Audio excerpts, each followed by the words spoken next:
Добре дошли в месечния ни обзор. Нека видим какво се случи ноември месец в Морски клуб Балчик. От 18 до 20 ноември, организирани от CD Sales и Panic Sailing, се проведе лагер за треньори и състезатели в клас Оптимист.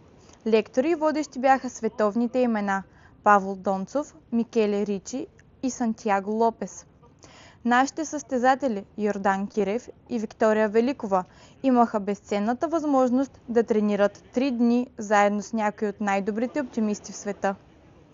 Деца от САЩ, Германия, Италия, Гърция, Аржентина, Латвия и дори световният шампион Николаус Папас, който току-що спечели и наградата Sailor of the Year на World Sailing. Гордеем се с вас, Данчо и Вики!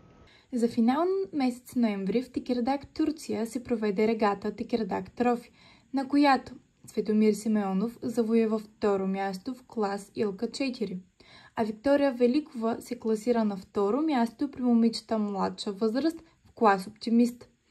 През месеца се проведоха последователно и 3 семинара за съдии по ветроходство. Един във Варна, един в Бургас и един в София.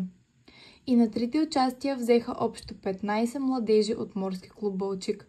На края на семинарите те държаха изпити за степен съдия по ветроходство и национален съдия по ветроходство.